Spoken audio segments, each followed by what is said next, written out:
यदि ऐसा ही चलता रहा तो भीम दुर्योधन के आगे अधिक समय तक टिक नहीं पाएगा। ये द्वंद्व पूर्ण रूप से दुर्योधन के पक्ष में है।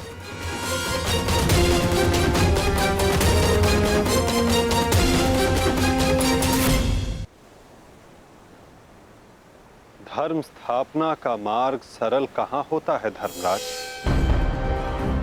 उसमें अनेकों कांटे होते हैं, अनेकों ठोकरें होती हैं, अनेकों आघात होते हैं।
पराजय तो तेरी निश्चित है भीम।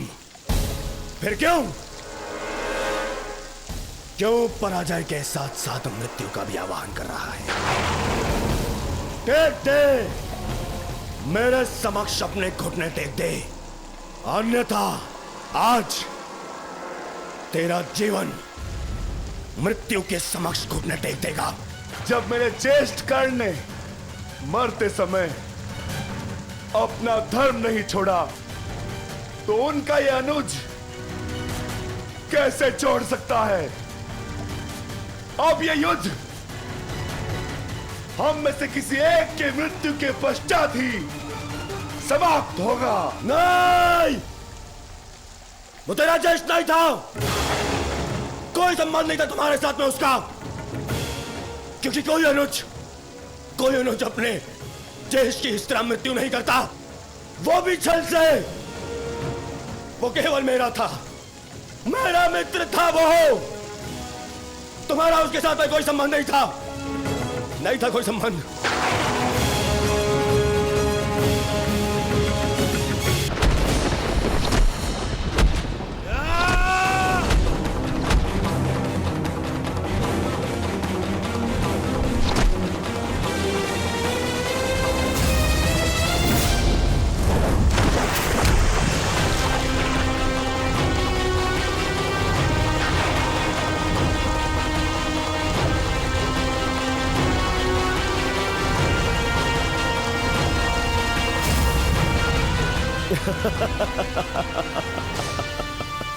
क्यों पांडवों, आनंद आ रहा है?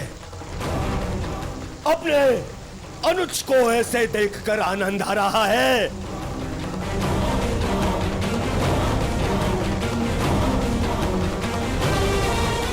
इसी के सहारे इस युद्ध में विजय प्राप्त करने का स्वप्न देखा था ना तुम लोगों ने?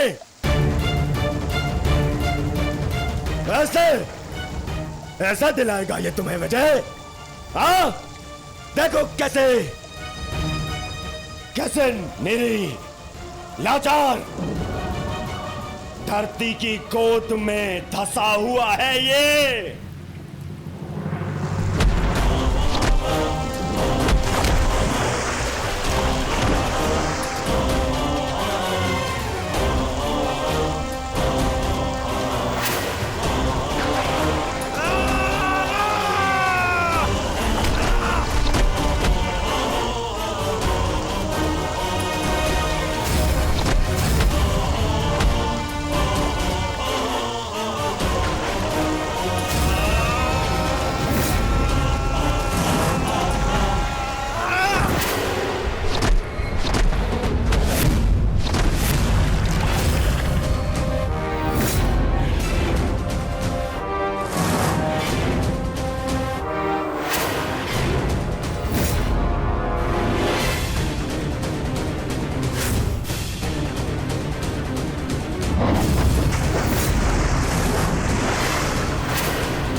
बेटा भीम उठिए।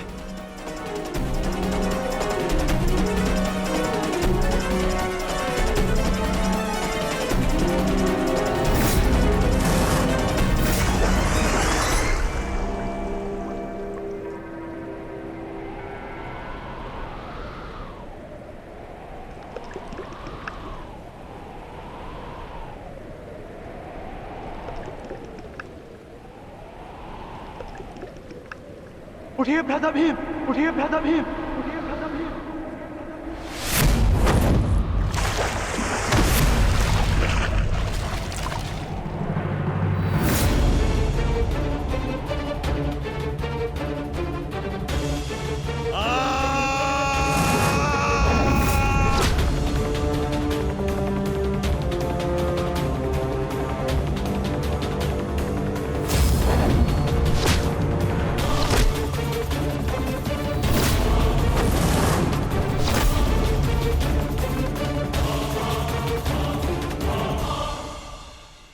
प्रतिज्ञा ली थी ना तुमने कि तुम मेरी जंगा तोड़ेगा।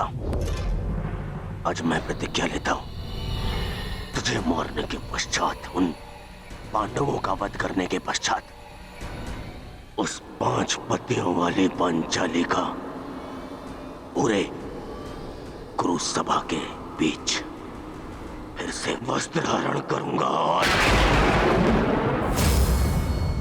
अपनी इसी जंगा पर बिठाऊंगा।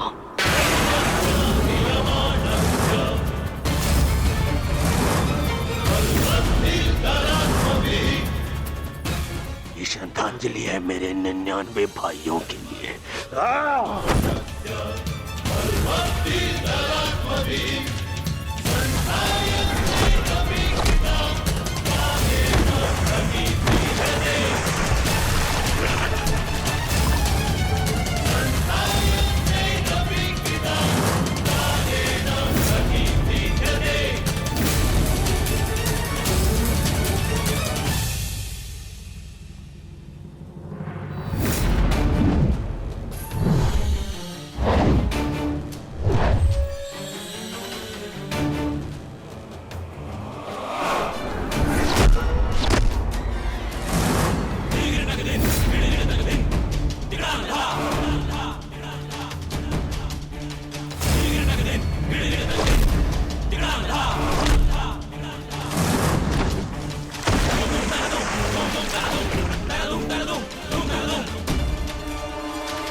अनुज प्रहार करो इस पर।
ये हो क्या रहा है?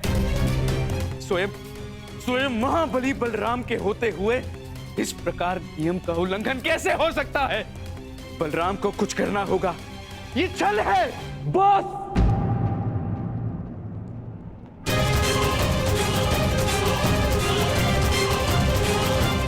नियम भंग हुआ है।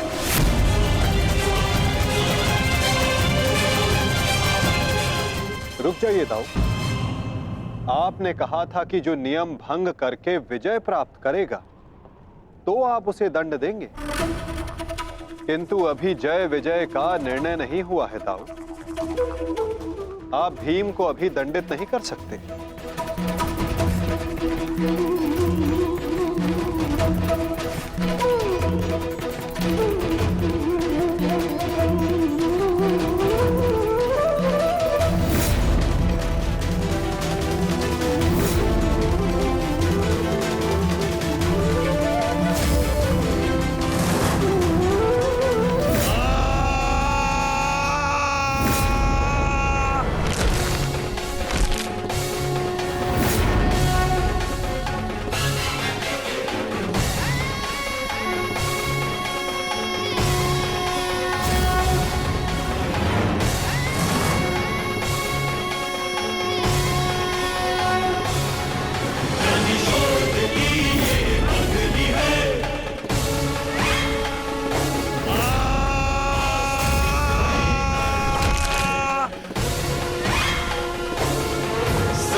मित्र,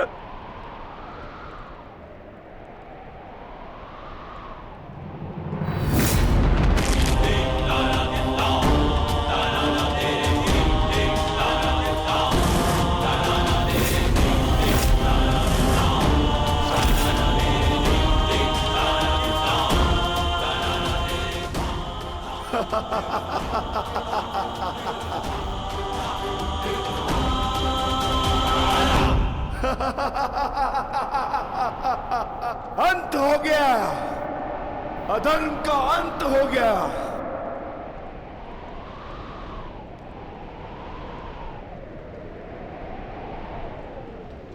ज्येष्ठ, पांचाली से कहना मैंने अपनी प्रतिज्ञा पूर्ण कर ली।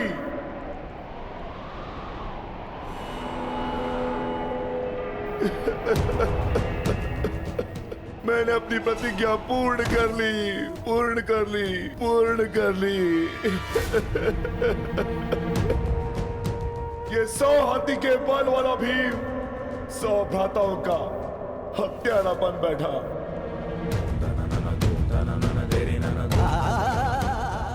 आज ये देवपुत्र अपने भ्राताओं का रक्त पीने वाला राक्षस बन बैठा।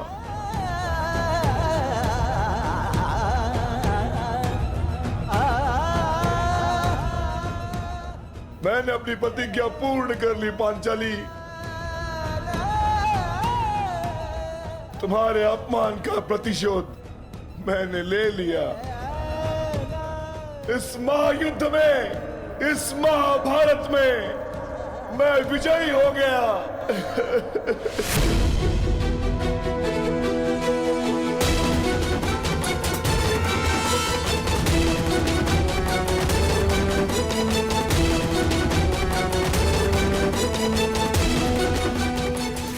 इस महायुद्ध में, इस महाभारत में मैं विजयी हो गया। परंतु आज स्वयं को हार गया ये वृकोदर भीम।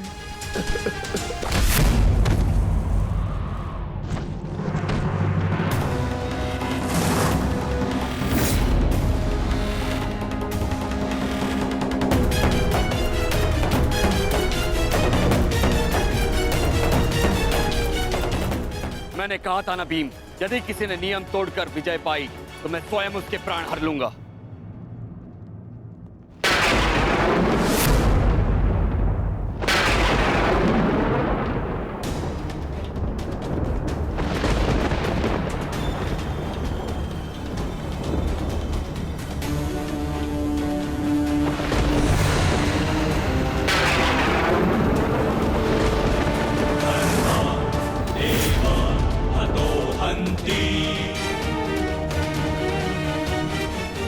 तुमने दुर्योधन की जंगा पर प्रहार करके द्वंद का नियम तोड़ा है भीम।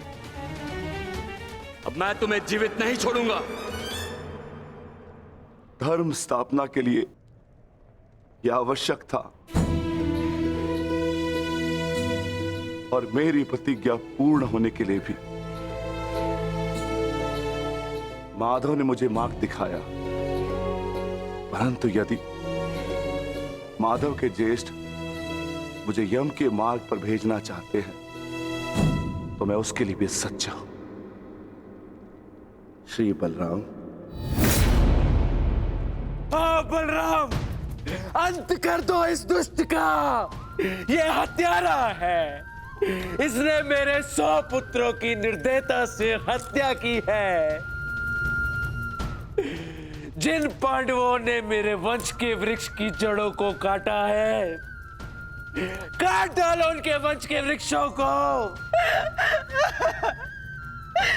ये क्या अनर्थ हो गया महादेव। आपके दिए गए वरदान के पश्चात भी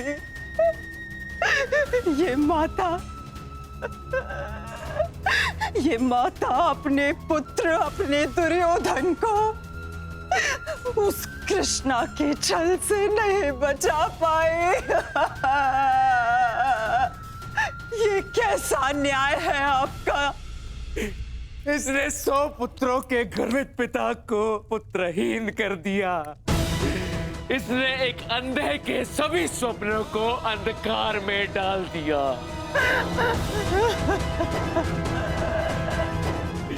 अंत कर दो इसका। मार डालो इसको अंदर। यदि मुझे कोई तर्पण करने वाला जीवित नहीं तो इनका तर्पण करने वाला भी शेष नहीं होना चाहिए।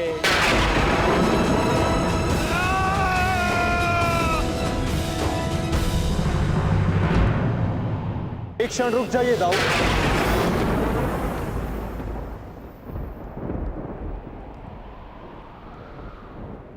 नहीं कान्हा, अब मत रोकना मुझे। अब मैं बंदित नहीं हूं। मैं अधर्म को तो नहीं रोक पाया, परंतु अधर्मी का नाश अवश्य करूंगा।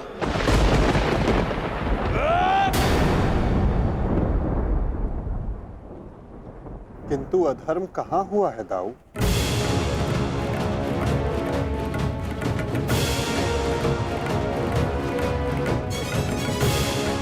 भीम ने नियम भंग करते हुए दुर्योधन की जंघा पर प्रहार किया। क्या यह अधर्म नहीं? तुमने स्वयं अपनी आंखों से देखा है कान्हा, फिर भी तुम मुझसे प्रश्न कर रहे हो? हाँ दाऊ, क्योंकि ये प्रश्न उचित है।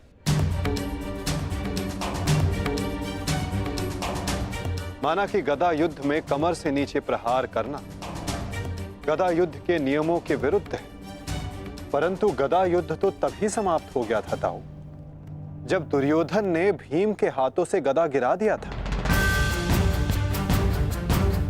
किंतु उसके पश्चात क्रोध के कारण दुर्योधन निहत्थे भीम पर निरंतर गदा से प्रहार करते रहे। क्या यह उचित था दाऊ?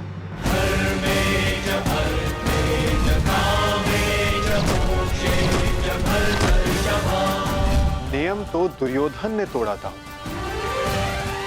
विकोदर भीम ने तो केवल आत्मरक्षा का प्रयास किया था, जिसके कारण विकोदर को विवश होकर दुर्योधन की जंघा पर प्रहार करना पड़ा।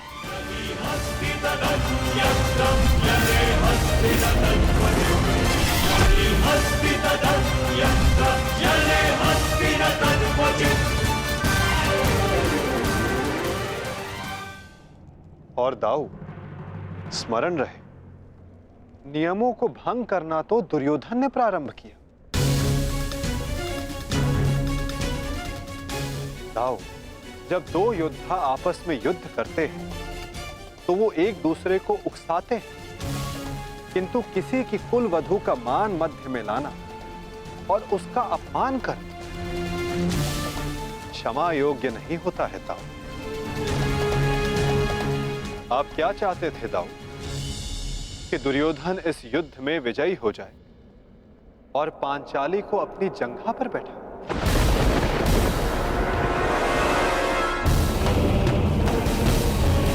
कि दुर्योधन इस युद्ध में विजयी हो जाए और पांचाली को अपनी जंघा पर बैठा।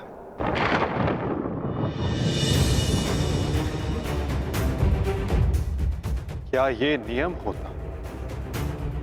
क्या ये धर्म होता दाऊ?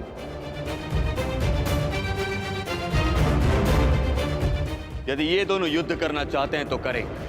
इस युद्ध का निर्णायक मैं बनूंगा। और स्मरण रहे, जिसने भी इस युद्ध में नियमों का उल्लंघन करके विजय पाई, उसे मैं स्वयं अपने हल से समाप्त कर दूंगा।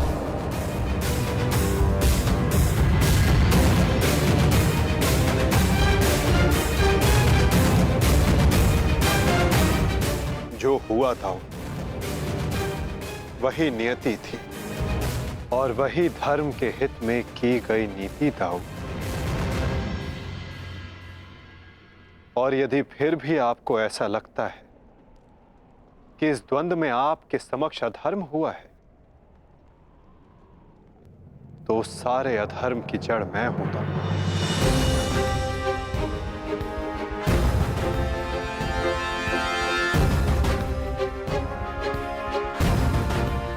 तो पहले मेरा संहार कीजिए दाऊ। मैं इस दंड के लिए प्रस्तुत हूं।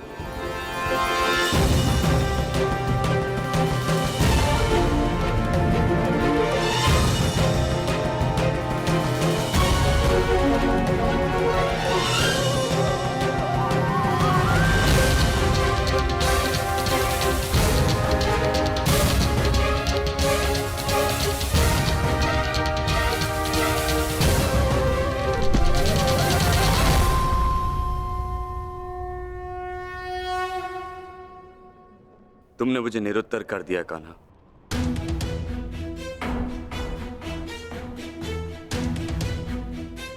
परंतु निराश मैं अभी भी हूं। भले ही दुर्योधन हार गया, परंतु मेरी दृष्टि में आज भी वो मेरे पश्चात संसार का सर्वश्रेष्ठ गदाधारी रहेगा।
दुर्योधन के अंत के साथ साथ इस युद्ध का भी अंत हुआ वासुदेव। हम विजयी हुए। धर्म ने आज पुनः अधर्म पर विजयी पा ली। युद्ध समाप्त हो चुका है। चलिए सब शिविर की ओर चलते हैं।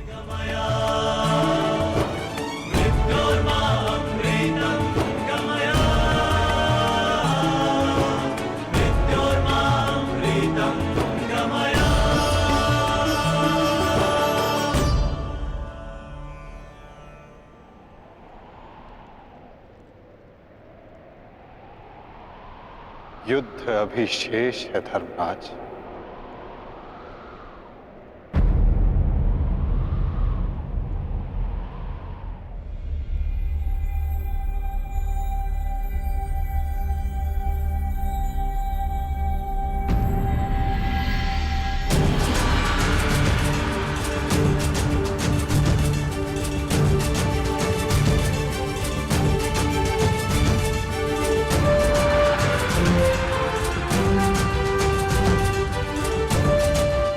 पांचाली तुम सबकी प्रतीक्षा कर रही है।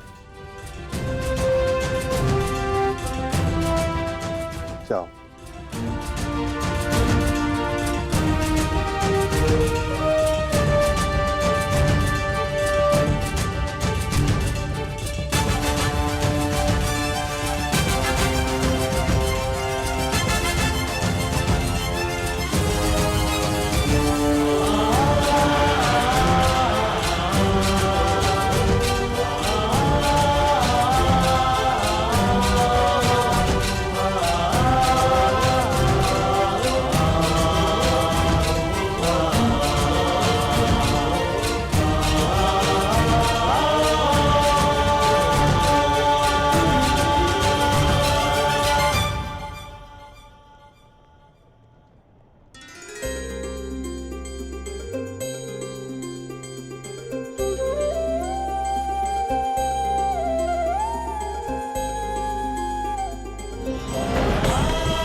मैंने अपनी प्रतिज्ञा पूर्ण की पांचाली।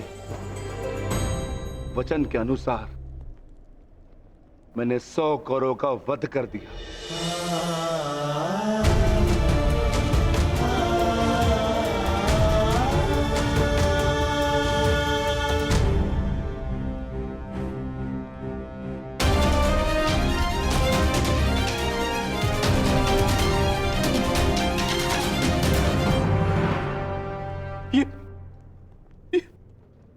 ये क्या हो गया मित्र?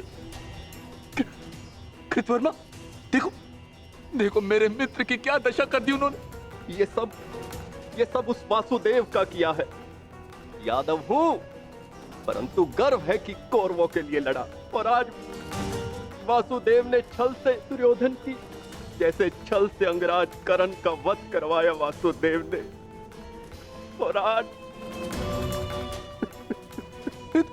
मित्र उठो मित्र, हमें युद्ध जीतना है मित्र, हमें युद्ध जीतना। हमें पिताश्री और मित्र कर्ण की मृत्यु का प्रतिशोध लेना है मित्र। उठ जाओ मित्र, उठ जाओ। मित्र, तुम मुझे छोड़ के नहीं जा सकते मित्र। उठाओ मित्र, मित्र उठाओ, उठाओ।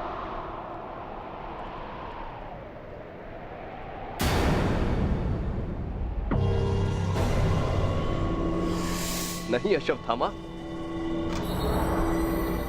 हम ये युद्ध हारे नहीं हैं अभी।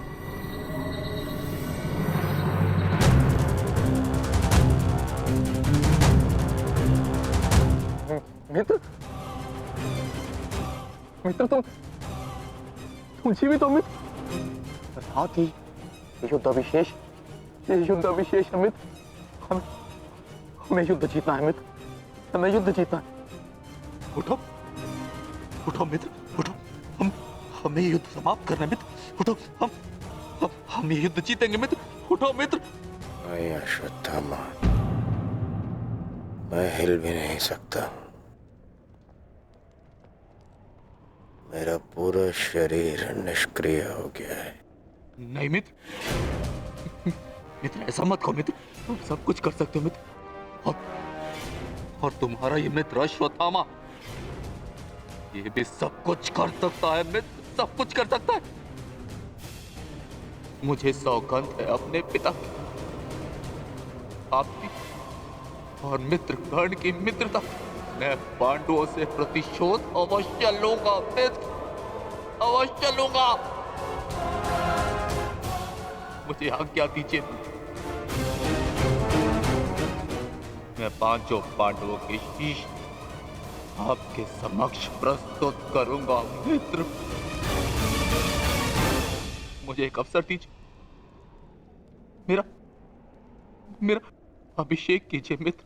अब मैं ही आपकी सेना और मैं ही आपका सेनापति मित्र, मैं ही आपका सेनापति।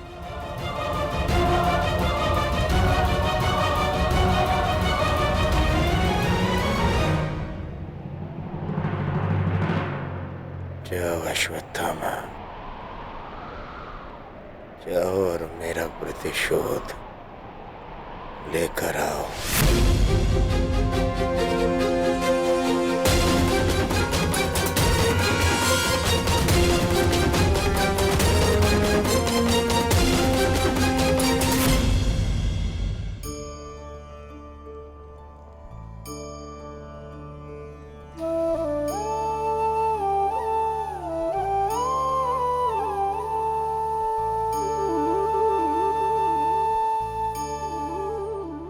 अब समय आ गया है सखी,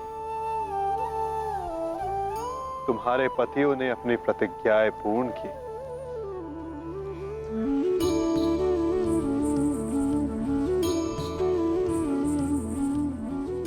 अब तुम अपना सम्मान वेश धारण कर सकती हो, चूड़ामणि धारण कर लो सखी।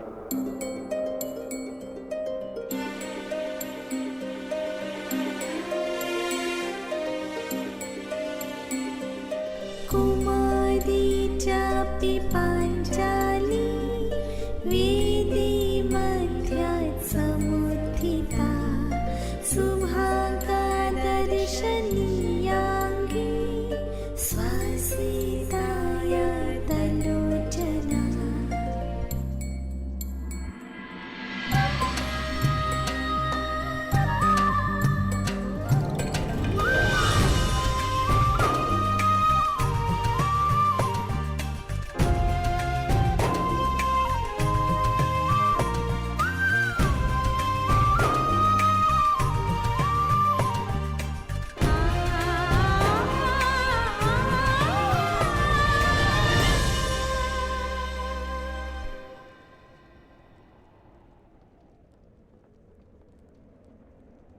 चलिए ज्येष्ठ, अब हमें चलना चाहिए।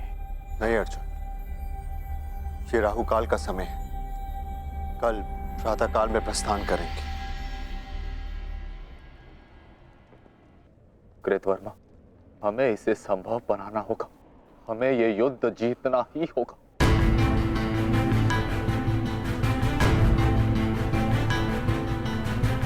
मैंने मित्र दुर्योधन को वचन दिया है और मैं इसे पूर्ण करके रहूंगा। किंतु योजना क्या है? योजना है मेरे पास।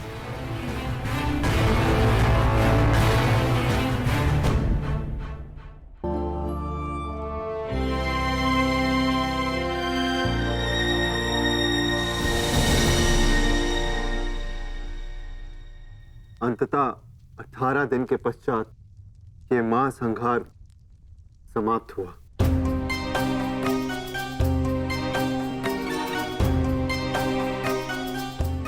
युद्ध भूमि को त्यागने से पूर्व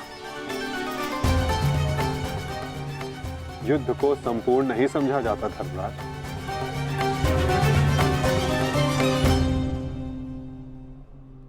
कल प्रातः काल तक प्रतीक्षा कर। क्या पता कि कोई और चुनौती हमारी प्रतीक्षा कर रही हो। आज रात्रि जब वो विश्राम करें तो हम उनका संहार करेंगे। इस प्रकार उल्लू रात्रि में अपने शत्रु का अंत करता है, उसी प्रकार हम भी पांडवों का शिकार करेंगे। पांडवों का स्वागत हस्तिनापुर में नहीं, यमलोक में हो,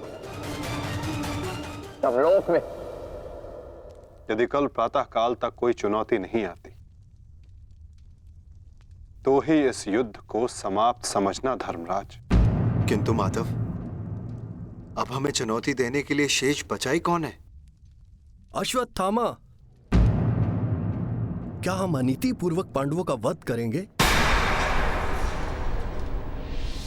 इस महाभारत में नीति अब शेष ही कहां है? क्या मेरे पिता का वध नीति से हुआ? क्या महामहिम भीष्म का संहार नीति पूर्वक था? क्या कर्ण का वध नीतिगत था? यहाँ तक कि मित्र दुर्योधन को भी नीति से परास्त किया गया। तो तुम किस नीति की आशा लगाए बैठे हो कृतवर्मा? इस युद्ध में नीति और अनीति का कोई महत्व नहीं।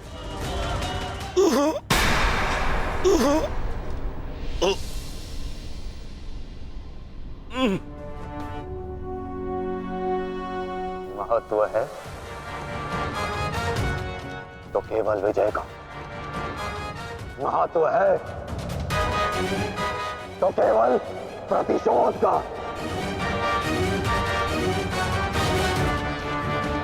विजय पाने का केवल एक ही मार्ग है, आक्रमण। पर वो भी तब जब शत्रु निद्रा में लीन हो। अपने शस्त्र के साथ सज्ज रहो कृतवर्मा, और रात्रि की प्रतीक्षा करो।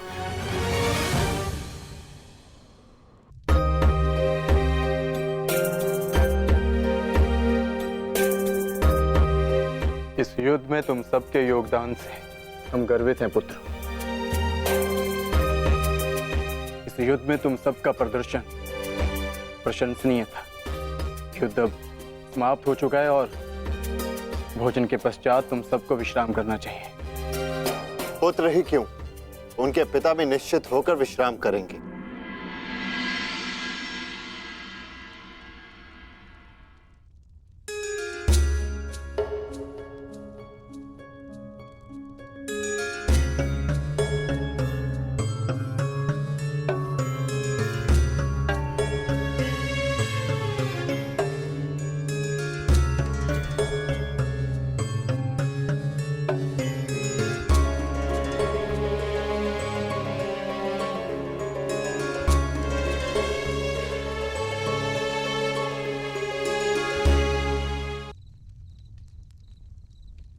क्या हुआ माधव?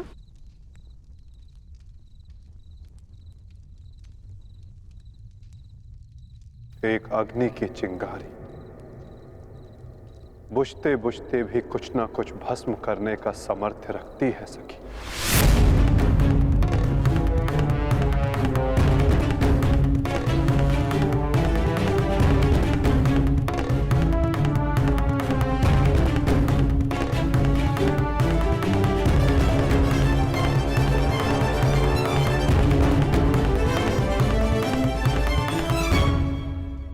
ये माधव क्या कह रहे थे? क्या कोई अनहोनी घटित होने वाली है?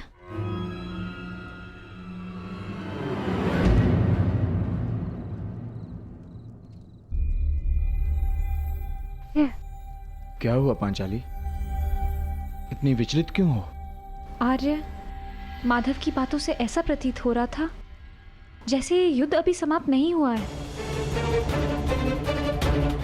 कुछ शेष है जो हमें हानि पहुंचाने के लिए सज्ज है।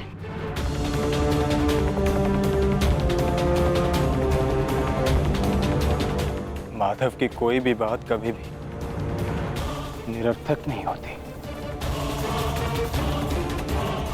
हमें उनकी बात के पीछे अर्थ को समझना होगा।